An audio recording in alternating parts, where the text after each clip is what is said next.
Hello my dear students. आज हम लोग कवर करने जा रहे हैं करंट इलेक्ट्रिसिटी क्लास 12th का प्रीवियस ईयर क्वेश्चन जो भी हमारे बोर्ड्स में आए हुए हैं उसको हम लोग सॉल्व करेंगे और उसके थ्रू हम लोग कॉन्सेप्ट्स को सीखेंगे। ठीक है, तो इसमें मैं मतलब कुछ कुछ अच्छे अच्छे न्यूमेरिकल्स या कुछ कुछ थियरी के सवाल उठाऊंगा जिससे आप लोगों को ये चैप्टर कवर अप करने में थोड़ी मदद मिलेगी। तो बिना किसी टाइम वेस्ट किए हम लोग आगे सवाल को सॉल्व करते हैं, ठीक है, और कॉन्सेप्ट्स को सीखते हैं। तो चलिए आगे बढ़ते हैं। तो पहला सवाल ही आपका गैल्वेनोमीटर का है, ठीक है। तो सवाल क्या कह रहा है कि अ galvanometer having a coil resistance of 48 ओम, यानी कि तुम्हारा जो जी की वैल्यू दी गई है, जी की वैल्यू कितनी दी गई है, या तो इसको रेजिस्टेंस ऑफ मीटर बोल दो, तो या तो तुम अगर कॉन्सेप्ट में पढ़े होगे तो इसको हम लोग जी से रिप्रेजेंट करते हैं। तो जी की वैल्यू कितनी दी गई है, 48 ओम, ठीक है। So full scale deflection for a current of 2 ampere, इसका फुल स्केल डिफ्लेक्शन क्या है, यानी कि आई जी की वैल्यू कितनी दी गई है, आई जी की वैल्यू 2 एम्पियर दी गई है। It can be converted into an ammeter of range 0 से 10 एम्पियर बाय कनेक्टिंग। तो तुम्हारा इसका रेंज बढ़ा करके देखो, सबसे पहले फुल स्केल डिफ्लेक्शन इसका कितना था, 2 एम्पियर दिया है सवाल में, लेकिन अब बोल रहा है कि इस गैल्वेनोमीटर का रेंज तुम बढ़ा के कहां से कर दो, 0 से लेकर के 10 तक कर दो, 0 से लेकर के 10 तक कर दो। तो हम लोग बेसिकली इसका रेंज बढ़ाने जा रहे हैं। इस जो गैल्वेनोमीटर का रेंज 2 एम्पियर तक था, उसका रेंज हम लोग कहां से कहां तक बढ़ाना है, 10 एम्पियर तक करना है। तो ये जो आई की वैल्यू होगी वो कितनी हम लोग को बढ़ानी है, 10 एम्पियर तक। अरे हाँ या ना। तो बेसिकली ये सवाल तुम्हारा किसका है, range extension of an galvanometer, range extension of an galvanometer. अब सबसे पहले कॉन्सेप्ट हम लोग देखते हैं कि यहाँ पे कौन सा कॉन्सेप्ट लगेगा, ठीक है। अब यहाँ पे कौन सा कॉन्सेप्ट लगेगा, थोड़ा इस पे ध्यान देते हैं। कॉन्सेप्ट कौन सा लग रहा है यहाँ पे,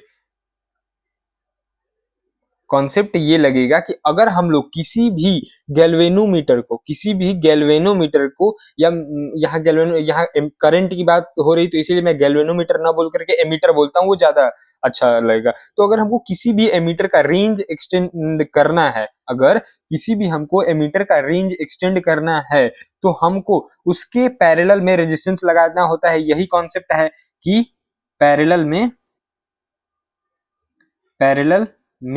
रेजिस्टेंस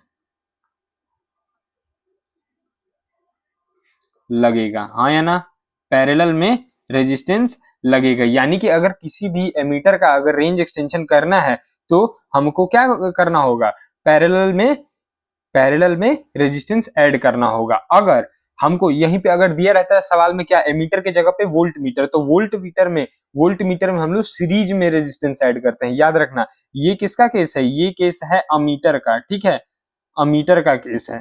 अब अगर मेरे पास अगर ये सवाल में वोल्ट मीटर दिया रहता, वोल्ट मीटर, तो हम लोग क्या करते, सीरीज में रेजिस्टेंस ऐड करते हैं। किसमें ऐड करते, सीरीज में रेजिस्टेंस लगेगा, हाँ या ना, सीरीज में रेजिस्टेंस लगेगा। तो मेरे पास यहाँ पे क्या दिया गया है, यहाँ पे दिया गया है हमारे पास एमीटर। तो एमीटर के लिए हम लोग क्या करेंगे, पैरेलल में लगाएंगे। तो सबसे पहले ये दो ऑप्शन तो हमारे पास ऐसे ही, ऑप्शन नंबर ए और ऑप्शन नंबर डी तो ऐसे ही खत्म हो गया, क्योंकि इन सीरीज और रेजिस्टेंस ऑफ 8 एम्पियर, तो ये तो मेरे पास वैसे ही पहले से ही खत्म हो गया। तो अब हमको उस रेजिस्टेंस की वैल्यू पता करनी है कि आखिरकार कितने का रेजिस्टेंस हम लोग लगाएंगे। तो फॉर्मूला तुम लोग को पता होगा, उस संट रेजिस्टेंस की वैल्यू कितनी होनी चाहिए। संट रेजिस्टेंस का सबसे पहले फॉर्मूला होता है क्या, S is equal to I G into G upon I minus I G. तो इसकी वैल्यू रख दो, तो आई जी की वैल्यू कितनी दी गई है, 2 इंटू जी की वैल्यू कितनी हो जाएगी, 48 अपॉन आई की वैल्यू 10 माइनस 2, तो ये हो गया 2 इंटू 48 अपॉन 8, तो ये हो जाएगा 6। तो तुम्हारे पास एस की वैल्यू कितनी आ जाएगी, 12 ओम। एस की वैल्यू कितनी आ गई, 12 ओम। तो यहां से in parallel resistance of 12 ohm, option number C. अब अगले सवाल के ऊपर बढ़ते हैं।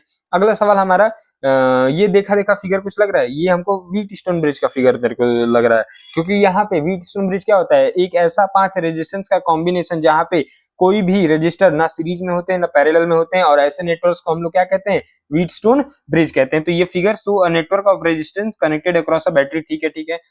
Find the current supplied by the battery of EMF 5 volt, यानी इस बैटरी का ईएमएफ दिया गया है कितना 5 वोल्ट एंड इंटरनल रेजिस्टेंस 2/3 ओम, यानी कि स्मॉल आर की वैल्यू हमको दी गई है 2/3 ओम। तो सबसे पहले हम लोग इसकी वो चेक करेंगे, क्या चेक करेंगे कि अगर ये एक डायमंड शेप बन रहा है तो हम लोग व्हीटस्टोन ब्रिज का चेक कर लेते हैं। तो इसका AB के अक्रॉस रेजिस्टेंस कितना है 8 ओम, AD के अक्रॉस 4 ओम, BC के अक्रॉस इसको मैं R1 बोल दे रहा हूं, इसको मैं R2, इसको मैं R3 और इसको मैं R4 बोल दे रहा हूं। तो तुम बताओ R1 की वैल्यू कितनी है, हमारा व्हीटस्टोन ब्रिज का कंडीशन क्या होता है R1 upon R2 is equal to R3 upon R4, यही तो हमारा कंडीशन होता है व्हीटस्टोन ब्रिज का। क्या देखो तो 8/4 इज इक्वल टू 2/1 है, अरे हाँ 8/4 कितना होता है 2 होता है और 2/1 भी कितना होता है 2, यानी कि 2 इज इक्वल टू 2 दिख रहा है। और अगर ये कंडीशन सेटिस्फाई हो रही, यानी कि हम क्या बोल सकते हैं हमारे पास क्या है ये जो है वो है Wheatstone bridge, balance Wheatstone bridge. और ये व्हीटस्टोन ब्रिज कैसा है बैलेंस है। और अगर बैलेंस व्हीटस्टोन ब्रिज रहता है तो इसके थ्रू इस वाले सेंटर BD के अक्रॉस पोटेंशियल सेम हो जाता है, जिससे हम लोग ये कहेंगे कि BD में कोई भी करंट फ्लो नहीं होगा, तो इसीलिए ये वाला 3 ओम का रेजिस्टेंस गेम से बाहर हो जाएगा। ठीक है, 3 ओम का रेजिस्टेंस गेम से बाहर हो जाएगा। तो हम लोग इसको आगे सॉल्व करते हैं। तो 3 ओम का रेजिस्टेंस अगर यहाँ से बाहर हो गया तो ये 8 ओम और 2 ओम कैसे आ गए सीरीज में आ गए। तो एक बार हम बनाते हैं 8 ओम और यहाँ पे 2 ओम कैसे आ गए सीरीज में।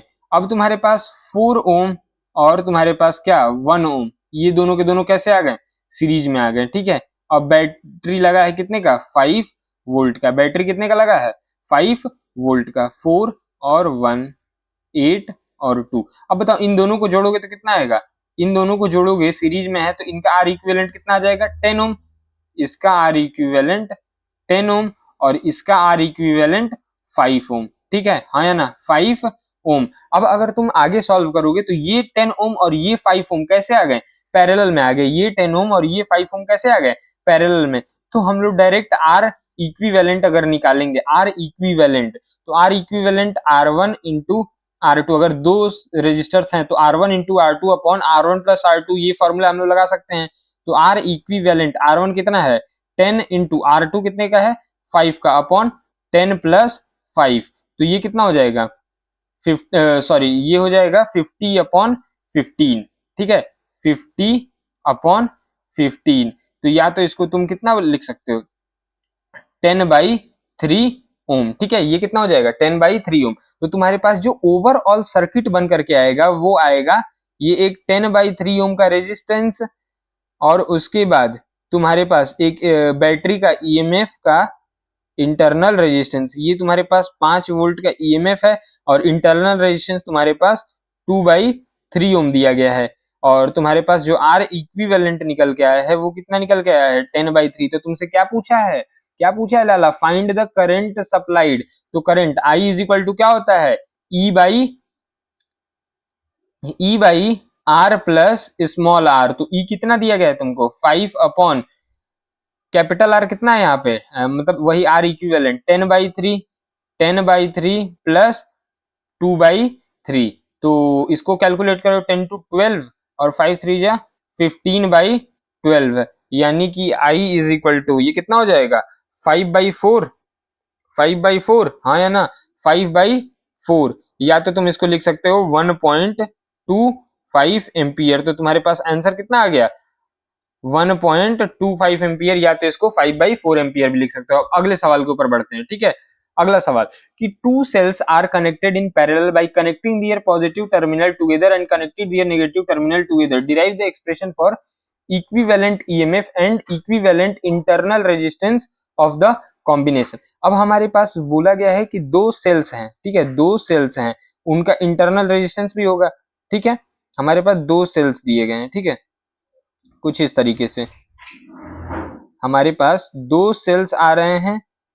ठीक है, अब बोल रहा है कि इनके पॉजिटिव टर्मिनल एक साथ कंबाइन कर दिए गए हैं, इनके पॉजिटिव टर्मिनल एक साथ कंबाइन कर दिए गए हैं और इनके निगेटिव टर्मिनल एक साथ कंबाइन कर दिए गए हैं। तो derive the expression for equivalent EMF and equivalent internal resistance. ठीक है, तो हम लोग लेट सपोज कंसीडर करते हैं दो ईएमएफ, इसका ईएमएफ बैटरी का ईएमएफ E1 है और इंटरनल रेजिस्टेंस R1 है, इसका E2 और इंटरनल रेजिस्टेंस R2। ठीक है, अब हम इसको इसका इक्विवेलेंट ईएमएफ कैलकुलेट करना है। ठीक है, इसका इक्विवेलेंट ईएमएफ और इक्विवेलेंट रेजिस्टेंस, तो इसको मैं ई बोल दे रहा हूं, इसको मैं स्मॉल आर बोल दे रहा हूं। ठीक है, ये हम लोगों को कैपिटल ई और स्मॉल आर की वैल्यू फाइंड आउट करनी है। अब एक बात बताओ, सिंपल सी बात बताओ, यहाँ पे हम लोगों को कुछ ना कुछ पोटेंशियल मिलेगा। अब इन दोनों के अक्रॉस, ये दोनों के दोनों कैसे दिख रहे हैं तुमको? पैरेलल कॉम्बिनेशन में दिख रहे हैं। अब पैरेलल कॉम्बिनेशन में टर्मिनल वोल्टेज जो क्या होता है, टर्मिनल वोल्टेज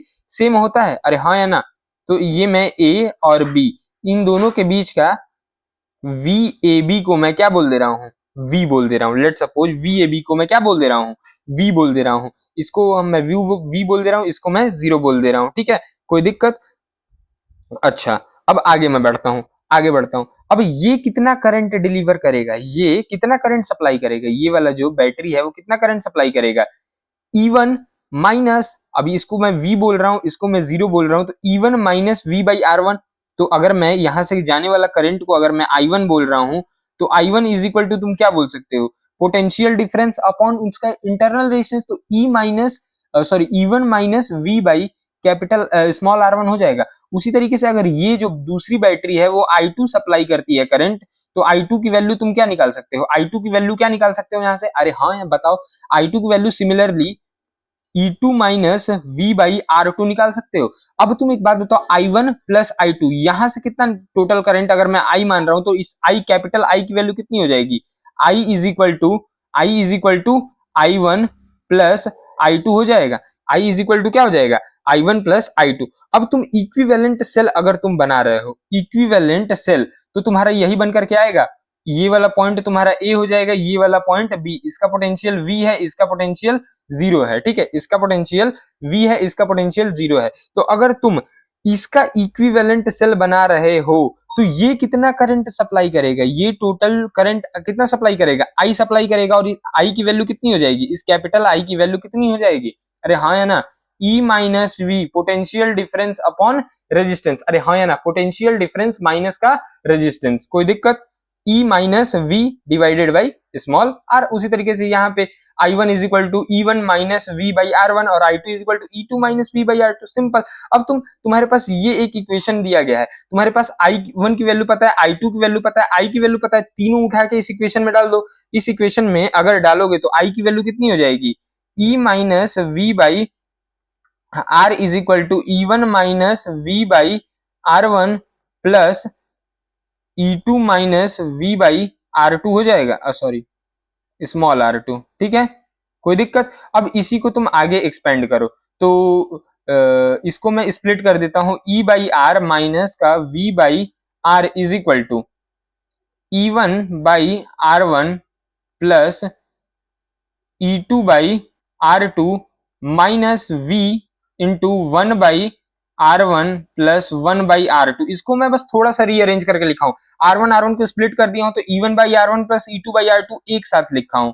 ठीक है, क्यों लिखा हूं अभी पता चल जाएगा। और यहाँ पे माइनस V मैंने कॉमन कर लिया है, तो 1 बाई R1 और 1 बाई R2 मेरे को कॉमन मिल गए, सॉरी मतलब अंदर मिल गया। ठीक है, तो अब थोड़ा इस LHS और RHS वाले इक्वेशन को कंपेयर करो ना, इस LHS और RHS वाले इक्वेशन को कंपेयर करो। Minus V by R is equal to minus का V बाई दिस, तो यहां से मेरे को क्या मिल गया?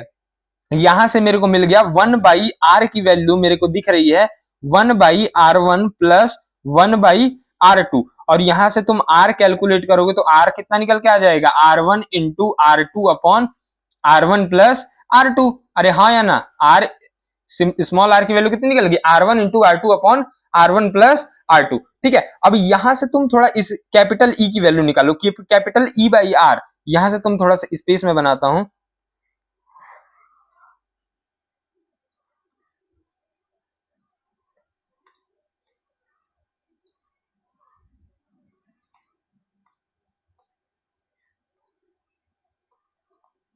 ठीक है। अब यहां से थोड़ा तुम बताओ एक चीज, कि इस कैपिटल ई की वैल्यू किस तरीके से निकाले, कैपिटल ई की वैल्यू कैसे निकाले। तो यहाँ पे तुमको ई बाई आर और ये वाला इक्वेशन दोनों LHS और RHS के बराबर होने की वजह से दिख जा रहा है, तो हमारे पास E by R is equal to क्या मिल रहा है? E1 by R1 plus E2/R2 दिखाई दे रहा है तुम्हारे पास, अरे हाँ या ना, इसमें किसी को कोई दिक्कत? हमको इस कैपिटल E की वैल्यू फाइंड आउट, तो इस R की वैल्यू तो हमको पता चल चुकी है, R की वैल्यू इधर मल्टीप्लाई कर दो, तो E is equal to E1/R1 into R plus E2/R2 into R।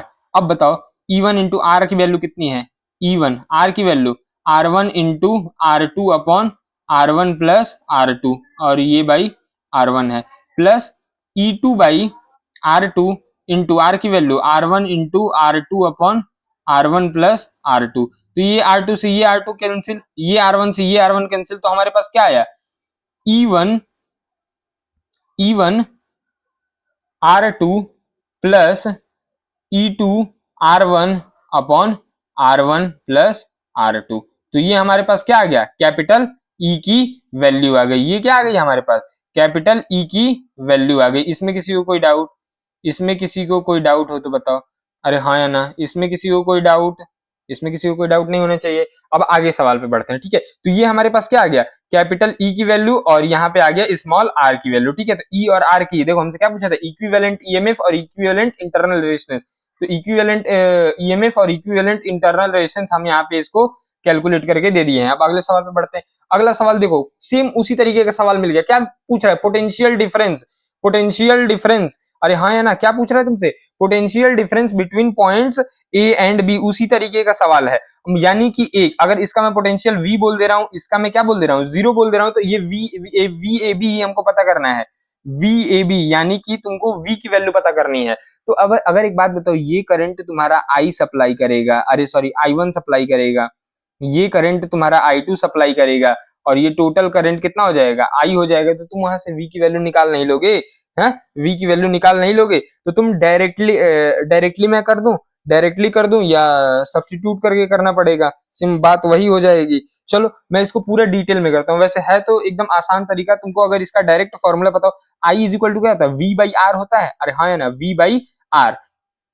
तो आओ डायरेक्ट VAB में निकालता हूँ। VAB के लिए डायरेक्ट फॉर्मूला, VAB के लिए direct formula E1/R1 plus E2/R2 upon 1/R1 plus 1/R2। ये फॉर्मूला आई होप तुम लोगों ने क्लास में पढ़ा होगा। ये फॉर्मूला तुम लोगों को क्लास में पढ़ाया गया होगा, जब भी तुम लोगों को ये वाला टॉपिक पढ़ रहे होगे, ठीक है।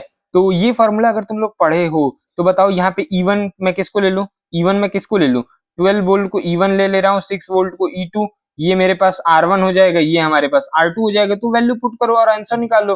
तो VAB इज इक्वल टू कितना हो जाएगा? E1 12/1 प्लस 6/0.5 अपॉन 1/1 प्लस 1/0.5, ठीक है। तो ये कैलकुलेट करो, तो ये हो जाएगा 12 plus 560, 12 divided by 1 plus 1 plus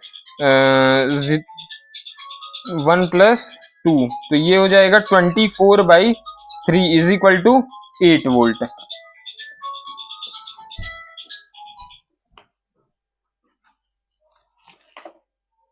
ये कितना आ गया हमारे पास? 8 वोल्ट आ गया, ठीक है।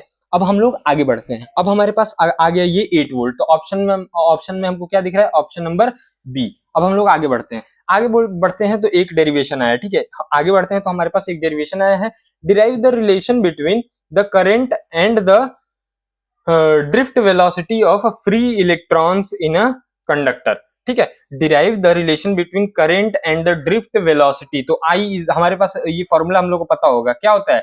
आई इज इक्वल टू NEAVD। यही हमको क्या करना है? प्रूफ करना है, ठीक है। यही हमको प्रूफ करना है। And free electron, briefly explain the variation of resistance of a conductor with rise in temperature. तो रेजिस्टेंस ऑफ कंडक्टर विथ वो अल्फा वाला फॉर्मूला जो होता है वो हमको डिराइव करना है। तो सबसे पहले relation between drift velocity and current निकालते हैं, ठीक है। रिलेशन बिटवीन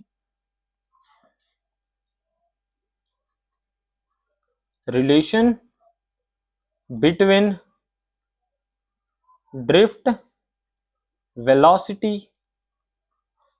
एंड करंट, ये वाला फॉर्मूला हम लोग सबसे पहले डिराइव करते हैं, ठीक है। तो सबसे पहले मैं इसका थोड़ा एक रफ सा डायग्राम बना देता हूं, ठीक है।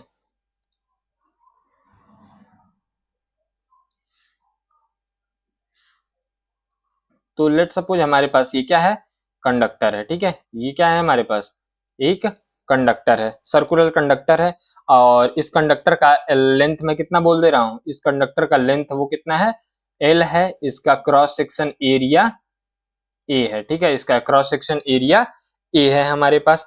अब इसको मैं एक बैटरी से कनेक्ट कर दे रहा हूँ, ठीक है, इसको मैं क्या कर रहा हूँ, एक बैटरी से कनेक्ट कर दे रहा हूँ।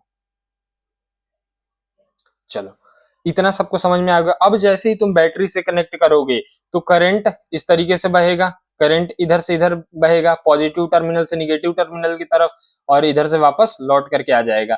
लेकिन कुछ हिस्सा इसका, अब देखो, जैसे कि अगर करंट की डायरेक्शन राइट साइड है तो इलेक्ट्रॉन्स किधर जाएंगे, इलेक्ट्रॉन्स किधर भागेंगे, अरे हाँ या ना, इलेक्ट्रॉन्स किधर भागेंगे, लेफ्ट की तरफ भागेंगे, इलेक्ट्रॉन किधर भागेंगे, अगर करंट का डायरेक्शन राइट साइड है तो इलेक्ट्रॉन्स किधर भागेंगे, इलेक्ट्रॉन्स उसके अपोजिट डायरेक्शन यानी कि लेफ्ट साइड भागेंगे, ठीक है।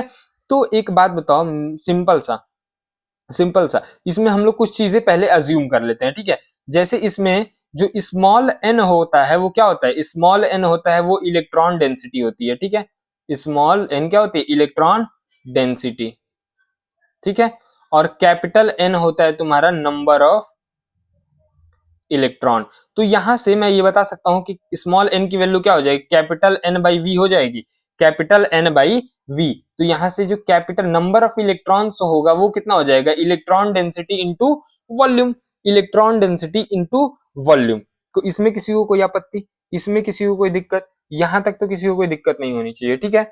अब मैं ये बोल दे रहा हूं कि ये जो इलेक्ट्रॉन्स हैं वो ड्रिफ्ट वेलोसिटी वीडी से मूव कर रहे हैं। जैसे ही हम बैटरी लगा रहे हैं, जैसे ही हम बैटरी लगा रहे हैं वैसे ही इलेक्ट्रॉन कहां से कहां मूव कर रहे हैं, राइट से लेफ्ट की तरफ मूव कर रहे हैं, और उनका ड्रिफ्ट वेलोसिटी कितना है, वी डी है। ई क्या होता है, ई सबको पता है, ई क्या होता है, चार्ज ऑफ इलेक्ट्रॉन, ठीक है, ई क्या है हमारे पास, चार्ज ऑफ इलेक्ट्रॉन, इतना तो सबको पता होगा। और एन होगा नंबर ऑफ फ्री इलेक्ट्रॉन्स या electron density, number of free electrons पर यूनिट वॉल्यूम। अब कुछ टाइम टी के बाद, टी टाइम के बाद अगर मैं देख रहा हूं, अभी अगर time T is equal to 0 है तो टाइम टी के बाद इलेक्ट्रॉन कुछ डिस्टेंस मूव करेगा, इलेक्ट्रॉन कुछ डिस्टेंस मूव करेगा, अरे हाँ या ना, इलेक्ट्रॉन क्या करेगा, कुछ डिस्टेंस मूव करेगा, इसमें किसी को कोई आपत्ति नहीं होनी चाहिए। तो मान लेते हैं कि वो dx डिस्टेंस मूव किया, ठीक है, ये डिस्टेंस को मैं dx बोल दे रहा हूं, ठीक है, इस डिस्टेंस को मैं कितना बोल दे रहा हूं, dx बोल दे रहा हूं, ठीक है,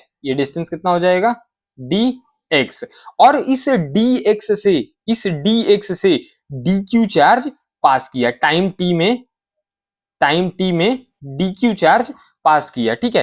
तो तुम एक बात बताओ, इस कैपिटल V की वैल्यू क्या हो जाएगी, वॉल्यूम की वैल्यू क्या होती है, area into displacement, area into length, sorry area into length. तो इस कैपिटल N की वैल्यू क्या हो जाएगी, कैपिटल N की वैल्यू हो जाएगी small n into area into length, कितना लेंथ मूव किया, ये dx डिस्टेंस ये मूव किया है, ठीक है। अब तुम एक बात बताओ, I इज इक्वल dq की बात करें, अब कितना चार्ज मूव किया, dq की वैल्यू अगर हमको पता करनी है तो dq बराबर क्या होता है, capital N into E, q is equal to n into E. तो dq चार्ज अगर मूव किया है तो कितना चार्ज मूव किया है t टाइम के बाद, कितना चार्ज मूव किया है, t टाइम के बाद चार्ज कितना मूव करेगा, स्मॉल कैपिटल N की वैल्यू अभी हम लोगों ने निकाली है, कितना है, n a dx इंटू ई, ये क्या हो जाएगा, dq की वैल्यू। अब तो हमको क्या चाहिए, करंट चाहिए ना, तो I इज इक्वल टू क्या होता है, I इज इक्वल टू होता है dq बाई,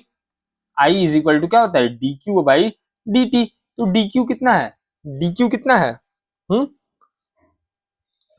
dq कितना है, n a e dx, और ये dt को इसके नीचे लेके आओ। अब तुम एक बात बताओ, dx बाई dt क्या होता है, वेलोसिटी होता है, और इसी हम वेलोसिटी को हम लोग क्या बोलते हैं, ड्रिफ्ट वेलोसिटी। तो यहां से तुम्हारे पास क्या आ गया, n e a, और dx बाई dt तुम्हारे पास क्या आ जाएगा, vd, drift velocity n e a vd। तो यहां से तुम्हारे पास ये बेहद इंपॉर्टेंट रिजल्ट आ जाएगा, क्या, I is equal to n e a vd, और यही चीज तुमको प्रूव करना था, ठीक है, यही चीज तुमको प्रूव करना था। अब टाइम वेस्ट ना करते हुए आगे की तरफ बढ़ते हैं, ठीक है। आगे क्या कह रहा है, briefly explain the variation of resistance of a conductor with rise in temperature, ठीक है। तो थोड़ा सा मैं ये एक्सप्लेन करता हूं ठीक है, कि फॉर अ मेटेलिक कंडक्टर जब भी टेम्परेचर इंक्रीज होता है ना, जब भी टेम्परेचर अगर इंक्रीज करता है किसी भी मेटेलिक कंडक्टर में, तो क्या क्या चीजें होती हैं। सबसे पहले जब भी टेम्परेचर इंक्रीज होता है, व्हेन टेम्परेचर इंक्रीजेस, तो क्या क्या चीजें होती हैं। ठीक है, मैं कब किसकी बात कर रहा हूं, मेटल्स की, मेटल्स की। ठीक है, यहां मैं किसी और की बात नहीं कर रहा हूं, मेटल्स की बात कर रहा हूं। ठीक है, तो जब भी मेटेलिक कंडक्टर में टेम्परेचर बढ़ता है तो लैटिस आयन होता है ना, वो ज्यादा वाइब्रेट करने लगते हैं। जो लैटिस आयन होते हैं, लैटिस आयन वाइब्रेट्स मोर। ठीक है, लैटिस आयन वाइब्रेट मोर। और जो collision frequency of free electron होती है वो भी बढ़ जाती है, यानी एक दूसरे से बहुत ज्यादा टकराने लगते हैं। तो मैं ये बोल दे रहा हूं, collision frequency of free electron, जो इलेक्ट्रॉन फ्री घूम रहे हैं वो क्या होता है, इंक्रीज हो जाता है। उनकी लड़ने की जो फ्रीक्वेंसी होती है वो इंक्रीज हो जाती है। और जैसे ही टेम्परेचर इंक्रीज होता है, टेम्परेचर बढ़ता है, तो ड्रिफ्ट वेलोसिटी क्या होती है, वीडी क्या होती है, कम हो जाती है। अब घटे बार बार लड़ेगा तो उसकी वेलोसिटी तो कम होनी ही है, और ड्रिफ्ट वेलोसिटी कम होगा, और इसीलिए क्या बढ़ होता है हमारे पास, रेजिस्टेंस बढ़ जाता है। इसीलिए क्या होता है, रेजिस्टेंस हमारे पास बढ़। अब देखो सिंपल सी बात, अगर मेरे पास V a drift sorry VD अगर ये है हमारे पास, वीडी अगर मेरे पास कम होगा तो करंट भी कम होगा, और करंट कम होगा, I is equal to V by R. ठीक है, तो आर इज इक्वल टू क्या हो जाता है, वी बाई आई। ठीक है, तो करंट कम होगा तो रेजिस्टेंस तो बढ़ेगा। तो अगर वीडी हमारे पास कम हो रहा है तो करंट क्या हो जाएगा, करंट भी कम होगा, और करंट कम होगा तो हमारा रेजिस्टेंस बढ़ जाएगा यहां से। ठीक है, तो आगे बढ़ते हैं। तो आगे अगर बढ़ेंगे तो रेजिस्टेंस हमारा इंक्रीज होगा। और हम लोगों ने क्लास में फॉर्मूला पढ़ा था कि जो हमारा आर टी होता है वो किस तरीके से वेरी करता है टेम्परेचर के हिसाब से, R T is equal to R naught 1 plus alpha delta T. ठीक है, ये हमने क्लास में ये रिजल्ट पढ़ा होगा। ठीक है, अब यहाँ पे आर नॉट क्या होता है, आर नॉट क्या होता है हमारे पास, आर नॉट होता है resistance at reference temperature, resistance at reference temperature. और अल्फा क्या होता है, अल्फा क्या होता है हमारे पास, temperature coefficient, temperature coefficient of resistance.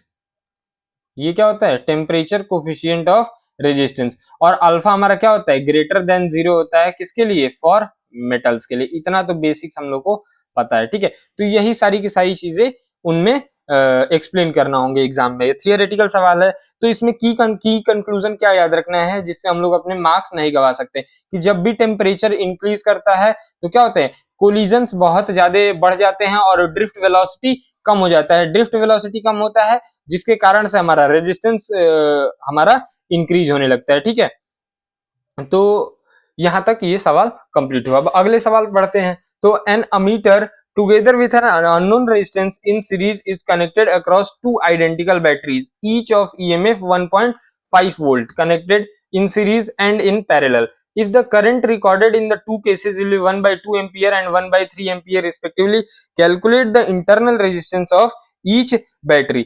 तो सबसे पहला कंडीशन कि जब हम लोग को बैटरी सीरीज में कनेक्ट किए हैं, तो पहला कंडीशन कि जब हम लोग सेल्स इन सीरीज की बोलेंगे, कि जब दोनों के दोनों बैटरीज या सेल्स सीरीज में कनेक्ट हैं तो क्या कंडीशन बनती है। जब दोनों के दोनों सीरीज में तो ई इक्विवेलेंट हमारे पास कितना आ जाएगा, टोटल ईएमएफ कितना आ जाएगा, टोटल ईएमएफ दोनों के दोनों आइडेंटिकल बैटरीज है जिनका ईएमएफ कितना है 1.5 वोल्ट है, तो ये हो जाएगा E1 प्लस E2, और E1 और E2 दोनों को जोड़ेंगे तो कितना आएगा 1.5 plus 1.5 is equal to 3 volt. तो सीरीज में जोड़ते हैं तो ये क्या कितना आ जाता है 3 वोल्ट, और आर इक्विवेलेंट कितना हो जाएगा R1 प्लस R2, और R1 R2 दोनों के दोनों बराबर है क्योंकि आइडेंटिकल बैटरीज है, तो उनके इंटरनल रेजिस्टेंस भी क्या हो जाएंगे, बराबर हो जाएंगे। तो इसीलिए ये कितना हो जाएगा 2R। अब देखो, अब हमको सीरीज में करंट कितना मिला है 1/2 एम्पियर, सीरीज में करंट कितना मिला है 1/2 एम्पियर, और करंट की वैल्यू कितनी होती है I is equal to E by capital R plus small R. अरे हाँ है ना, तो यहां से अगर मैं बात करूं तो आई कितना हम लोग को मिला है पहले केस में 1/2, is equal to total EMF की वैल्यू कितनी है 3 upon capital R plus small R कितना है हमारे पास 2r के बराबर। ठीक है, स्मॉल r कितना के बराबर है 2r के बराबर। ठीक है, तो यहां से मेरे पास एक इक्वेशन बन जाता है capital R plus 2 small r is equal to 6। एक इक्वेशन हमारे पास आ गया। ठीक है, दूसरा कंडीशन हमको दिया गया है कि जब हमारे सेल्स किस में है, सेल्स इन पैरेलल। पैरेलल, ठीक है, तो सबसे पहले हम सेल्स अगर हमारे पास पैरेलल में है तो E की वैल्यू कैलकुलेट कर लेते हैं। तो E की वैल्यू कितनी हो जाएगी, E की वैल्यू पता होगा, कांस्टेंट होता है जब हम पैरेलल में कनेक्ट करते हैं और वो दोनों के दोनों बैटरी आइडेंटिकल्स होते हैं तो हमारे पास ईएमएफ कितना आता है 1.5 वोल्ट ही रहेगा। अगर नहीं आता होगा तो ये वाला फॉर्मूला तुम लोग लगा लेना, कितना E1 by R1 plus E2 by R2 upon 1 by R1 plus 1 by R2। ये फॉर्मूला तुम लोग लगा लोगे तो तुमको वहां से डायरेक्ट मिल जाएगा कि क्या होता है। ठीक है, ईएमएफ की वैल्यू। कोई दिक्कत? तो आगे हम लोग बढ़ते हैं। आगे हम लोग बढ़ते हैं इस सवाल में। तो E कितना रहेगा हमारे पास पैरेलल में 1.5 वोल्ट ही। अब R कितना हो जाएगा, R is equal to R1 into R2 upon R1 plus R2। तो ये हो जाएगा R स्क्वायर अपॉन 2R यानी कि R बाई 2। तो ये आ गया हमारे पास R इक्विवेलेंट। और इस केस में हमको करंट की वैल्यू कितनी दिखाई दे रही है 1/3 ampere.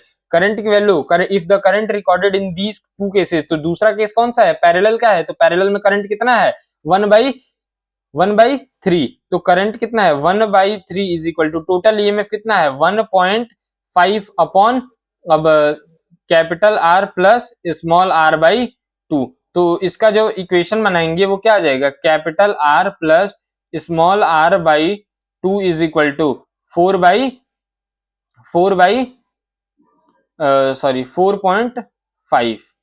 3 into 1.5 is equal to 4/5। अब ये हमारे पास आ गया दूसरा इक्वेशन। ठीक है, अब हम इन दोनों क्या करें, हमको इस कैपिटल R की जरूरत नहीं है तो इसको इन दोनों इक्वेशन को माइनस कर दें। तो इक्वेशन 1 माइनस इक्वेशन 2, ये चीज अगर हम लोग करेंगे तो R plus 2R minus R by 2 is equal to 6 minus 4.5। तो इस R से ये R कैंसिल हो जाएगा, 2R में से R बाई 2, तो 4 minus 1 3R by 2 is equal to 1.5। तो यहां से तुम स्मॉल r की वैल्यू निकालोगे तो स्मॉल r की वैल्यू आ जाएगी 1 ओम। ठीक है, 2 इधर जाएगा तो 3 हो जाएगा और 3 से 3 कैंसिल, तो इसीलिए R इज इक्वल टू कितना आ गया 1 ओम। तो हमसे पूछा गया था calculate the internal resistance of each battery. तो अगर हमारे पास एक बैटरी का आ गया तो दूसरा बैटरी भी आइडेंटिकल है तो उसका भी इंटरनल रेजिस्टेंस कितना हो जाएगा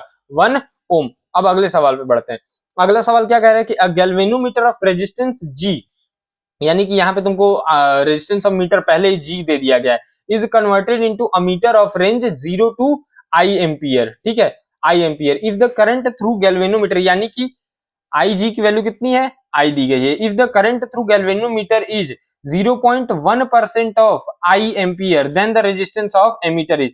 अब इतना तो तुम लोगों को पता है कि अगर हमारे पास ये मीटर दिया गया है, एमीटर दिया गया, अभी इस सेशन का पहला सवाल ही था रेंज एक्सटेंशन का। ठीक है, तो इसके पैरेलल में हम क्या करते हैं, एक रेजिस्टेंस शंट रेजिस्टेंस लगाते हैं RSH। ठीक है, जिससे हमारा इस एमीटर का रीडिंग हम लोग अपने हिसाब से बदल सकते हैं। तो इस RSH की वैल्यू हम लोग सबसे पहले, अगर हम लोग इसका वैल्यू अगर G था, ठीक है, इसका RM कितना था, इस मीटर का रेजिस्टेंस अगर G ओम था तो इसका फुल स्केल डिफ्लेक्शन कितना था I एम्पियर था। इसका फुल स्केल डिफ्लेक्शन कितना था I एम्पियर।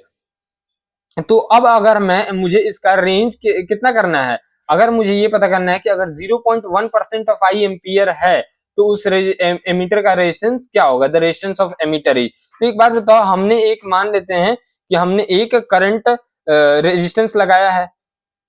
ठीक है, अब यहां से टोटल करंट मान लेते हैं कि I आ रहा है, तो कुछ कहां चला जाएगा, कुछ कहां चला जाएगा, इस रेजिस्टेंस में चला जाएगा और कुछ इस मीटर में चला जाएगा। यहां से मान लेते हैं कि IS है और यहां से टोटल कितना जाएगा IG।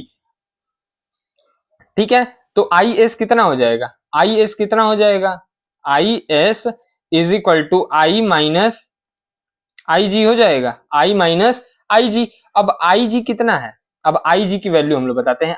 करंट थ्रू गैल्वेनोमीटर कितना है, 0.1% ऑफ 0.1% ऑफ आई एम्पियर। तो करंट थ्रू गैल्वेनोमीटर बताना जरा, current through galvanometer,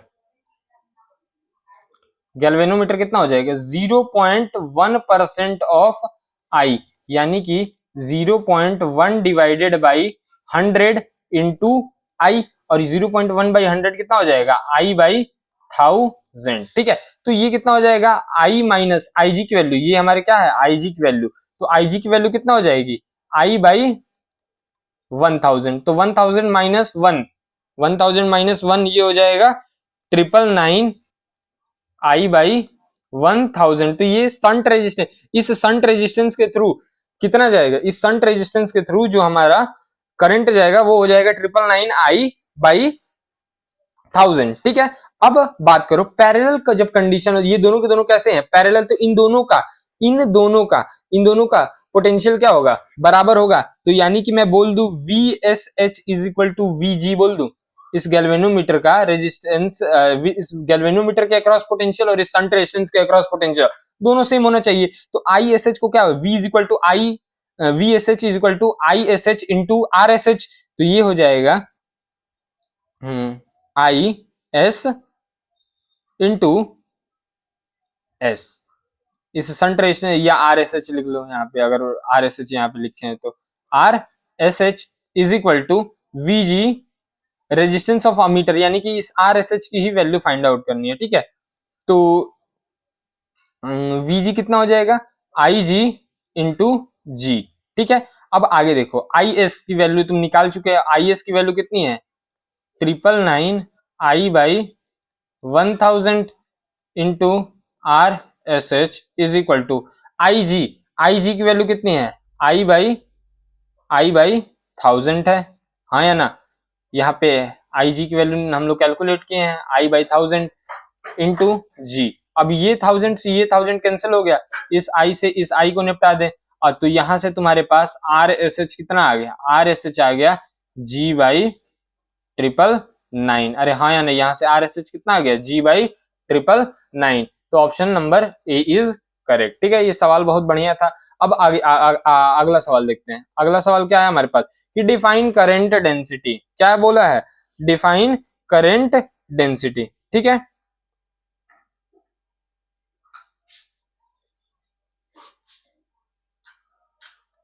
current density अगर बताते हैं तो करंट डेंसिटी क्या होता है, सो सबसे पहले करंट डेंसिटी देखते हैं।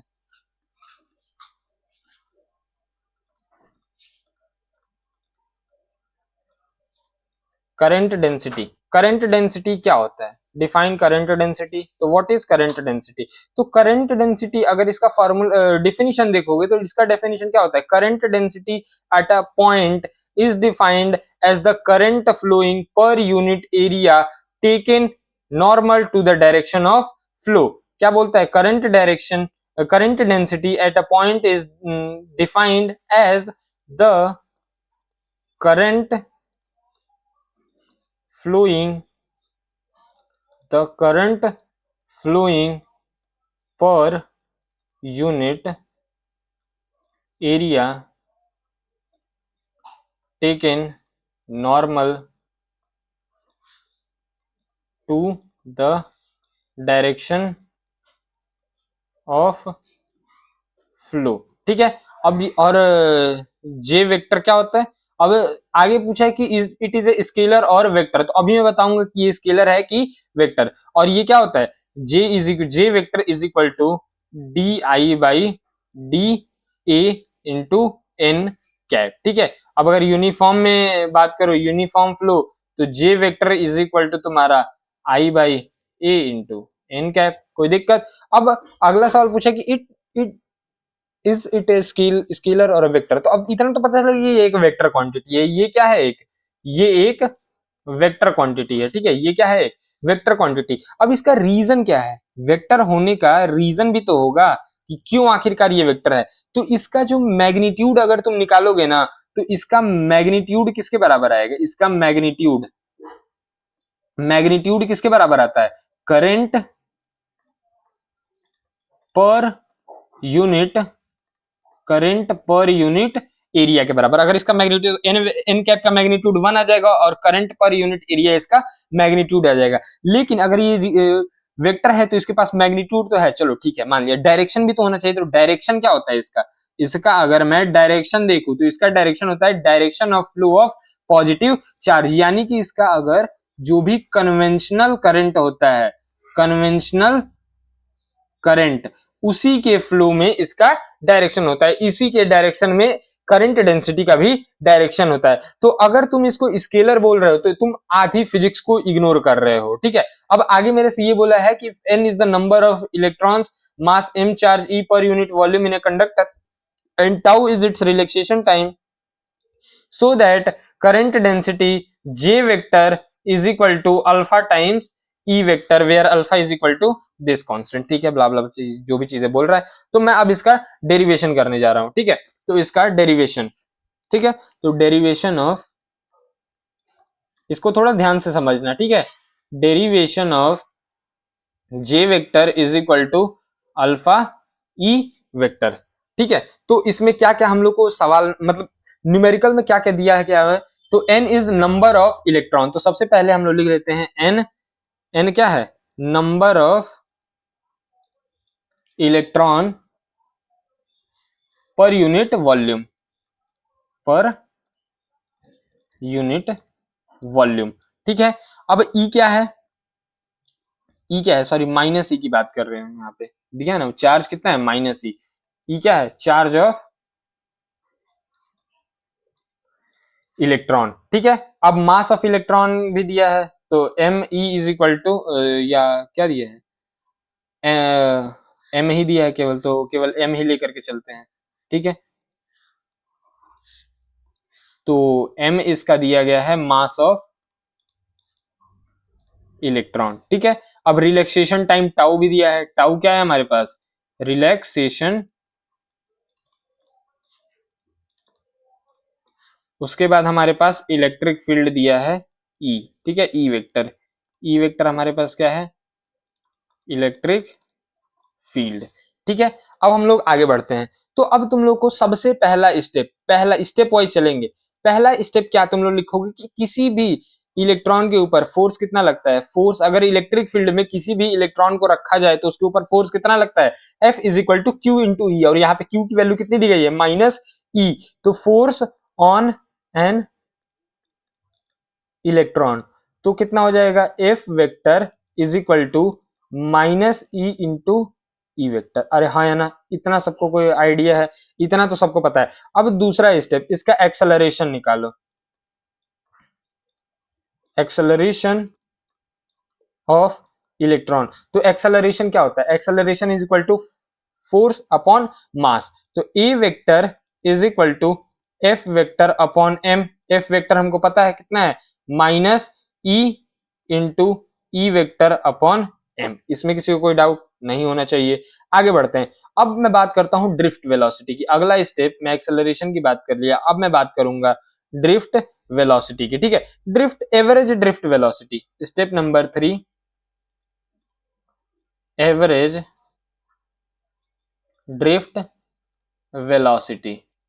एवरेज ड्रिफ्ट वेलोसिटी की बात करूं तो ड्रिफ्ट वेलोसिटी अगर मैं एक्सेलरेशन से, एक्सेलरेशन के अंदर टाइम से मल्टीप्लाई कर दूं, टाइम क्या है यहाँ पे, रिलैक्सेशन टाइम टाउ दिया है, तो क्या मेरे को ड्रिफ्ट वेलोसिटी मिल जाएगा। ये एक्सेलरेशन क्या होता है, मीटर पर सेकंड स्क्वायर, इनटू में अगर टाइम से मल्टीप्लाई कर दूं तो वो क्या आ जाएगा, मीटर पर सेकंड, और ये किसकी ऐसा यूनिट होती है, वेलोसिटी की। तो अगर मेरे को ड्रिफ्ट वेलोसिटी चाहिए तो एक्सेलरेशन में टाइम से मल्टीप्लाई कर दो सिंपली, तो ये क्या आ जाएगा, ए वेक्टर इंटू रिलैक्सेशन टाइम। अरे हाँ या ना, कोई दिक्कत इसमें, दिक्कत नहीं होती। अब ए वेक्टर की वैल्यू तुमको पता है, तो यहां से तुम वी डी की वैल्यू क्या लिख सकते हो, V D is equal to minus E vector E upon M into tau. यहां तक सबको आइडिया मिल गया। तो इसको स्टेप नंबर 3 में मैंने ड्रिफ्ट वेलोसिटी का ये इक्वेशन फाइंड आउट कर लिया। अब मैं थोड़ा चर्चा करूंगा, यहां तक तो सबको आइडिया होगा कि यहां तक कैसे आते हैं हम लोग, ठीक है। अब तुम एक बात बताओ, करंट डेंसिटी का एक एक्सप्रेशन होता है, करंट डेंसिटी का एक एक्सप्रेशन होता है जो किसके ऊपर डिपेंड होता है, जो होता है ड्रिफ्ट वेलोसिटी के ऊपर डिपेंडेंट, ठीक है। तो वही थोड़ा सा मैं बता दे रहा हूँ। तुम एक बात बताओ, J इज इक्वल टू क्या होता है? थोड़ा सा मैं अगला पेज पे इसको सॉल्व करूंगा, वो पेज फ्रेश रखने के लिए। J वेक्टर तुम्हारा क्या होता है? करंट अपॉन एरिया होता है, ठीक है। और करंट क्या होता है? करंट होता है Q by T, charge flowing per unit time. अब टाइम टी में कितना चार्ज फ्लो करता है? सोचो, एक कंडक्टर का क्रॉस सेक्शन एरिया ए है, ठीक है। एक कंडक्टर है, इसका क्रॉस सेक्शन एरिया ए दिया गया है, और इलेक्ट्रॉन अगर वी से मूव कर रहे हैं, इलेक्ट्रॉन ड्रिफ्ट कर रहे हैं वेलोसिटी वी से, तो टाइम टी में ये जो इलेक्ट्रॉन्स है वो कितना डिस्टेंस ट्रेवल करेंगे? वो distance L is equal to मान रहे हैं, तो speed, distance is equal to speed into time, हाँ या ना? तो टोटल वॉल्यूम कितना कवर करेंगे? टोटल वॉल्यूम कितना वो लोग कवर करेंगे? Area into V D into T, अरे हाँ या ना? इतना सबको पता है। अब अगला स्टेप थोड़ा सोचो कि इस वॉल्यूम में कितने इलेक्ट्रॉन्स है, इस वॉल्यूम में कितने इलेक्ट्रॉन्स है? तो एन होता है वो क्या? नंबर ऑफ इलेक्ट्रॉन्स पर unit volume, number of electrons पर यूनिट वॉल्यूम। अगर मैं नंबर ऑफ इलेक्ट्रॉन्स निकालने की बात करूं तो small N into capital V, ये वॉल्यूम है, सॉरी नॉट की वेलोसिटी, ये है volume, small N into V. तो अब वी की वैल्यू हम लोग को पता है, वॉल्यूम कितना है? Small A V D, capital A V D into T. तो कैपिटल एन की वैल्यू कितनी आ गई? Small N into A into V D into T, इतना सबको आ गया। अब एक बात बताओ, क्यू क्या होता है? क्यू क्या होता है? चार्ज क्या होता है? चार्ज होता है एन इंटू ई, ठीक है, एन इंटू ई, ठीक है, या एन इंटू क्यू बोल दो, ठीक है। अब हर इलेक्ट्रॉन का चार्ज मान लेते हैं क्यू, इलेक्ट्रॉन के लिए Q is equal to minus E हो जाएगा। तो यहाँ पे तुम कैपिटल एन की वैल्यू रखोगे तो N A V D into T into Q, ठीक है। अब करंट निकालो, आई इज इक्वल टू क्या हो जाता है? क्यू बाई टी हो जाता है। तो क्यू बाई टी निकालोगे तो एक टाइम से एक टाइम कैंसिल हो जाएगा, तो क्या आ जाएगा? N A V D into Q, ठीक है। अब तुम बात निकालो, ये तुम्हारे पास करंट का एक्सप्रेशन आ गया, ये किसका एक्सप्रेशन आ गया? करंट का, ठीक है। अब तुम यहाँ से करंट डेंसिटी की वैल्यू अगर कैलकुलेट करोगे तो J vector is equal to current upon area होता है, तो ये आ जाएगा N A V D into Q upon, यहाँ पे स्मॉल क्यू हो जाएगा, ठीक है, ठीक है। तो ये हो जाएगा स्मॉल क्यू,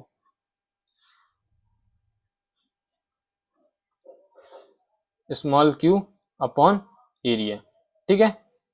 अब इस एरिया से इस एरिया को कैंसल आउट कर देते हैं, ठीक है। तो हमारे पास जे वेक्टर जो बनेगा वो क्या बनेगा?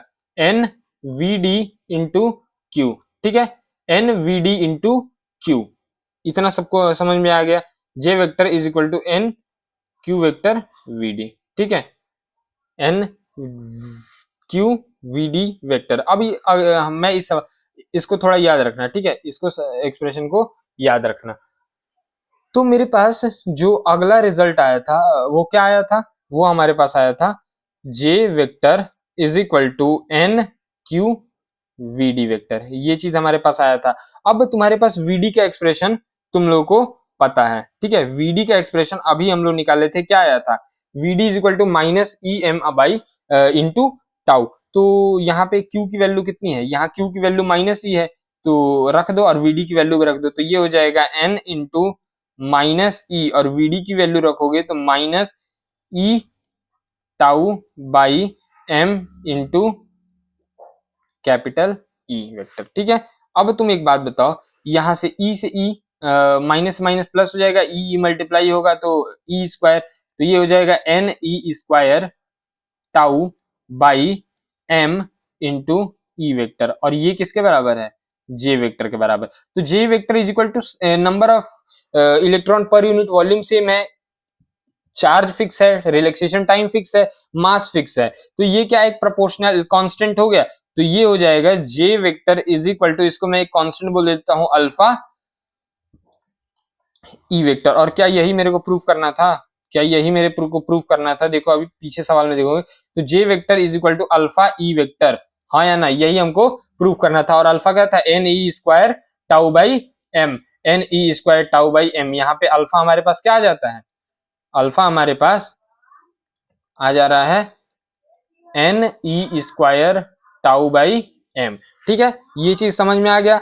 अब इसका फिजिकल मीनिंग क्या है, फिजिकल मीनिंग लिख दोगे तो भी तुमको नंबर तो मिलेगा ही। तो फिजिकल मीनिंग है तुम्हारा कि करंट डेंसिटी जो होता है, जहां यहाँ पे तुम देख पा रहे हो करंट डेंसिटी होता है वो इलेक्ट्रिक फील्ड के डायरेक्टली प्रोपोर्शनल होता है। और अल्फा जो है, अल्फा क्या कहलाती है, यहाँ पे कंडक्टिविटी कहलाती है। ठीक है, और अगर इसको और माइक्रोस्कोपिक लेवल में देखोगे तो इसका जो माइक्रोस्कोपिक रिलेशन होता है ना, वो तुमको ओम्स लॉ की तरफ लेके जाता है। ठीक है, तो फिलहाल के लिए अभी इतना ही रखते हैं, मिलते हैं तो आप लोगों से नेक्स्ट वीडियो में। तब तक आप लोग रिवीजन करते रहिएगा, और अगर हमारा जो भी वीडियो देख रहे हैं, ठीक है, तो उससे पहले पीवाईक्यू सीरीज में आने से पहले आप लोग एक बार चैप्टर का फुल प्रूफ रिवीजन करके, मतलब एक बार थियरी देख लीजिएगा, उसके बाद ही पीवाईक्यू करने आइएगा। बाकी यहाँ पे जो भी कॉन्सेप्ट की जरूरत पड़ रही है, मैं उसको अलग से एक्सप्लेन या डिराइव कर दे रहा हूँ। ठीक है, तब तक के लिए टिल देन बाय। अगर आप लोगों को वीडियो अच्छा लग रहा होगा तो वीडियो को लाइक करिएगा, शेयर करिएगा और चैनल को सब्सक्राइब करिएगा, जिससे हमारे आने वाली वीडियोस आप लोगों को आराम से पहुंच जाए। ठीक है, थैंक यू।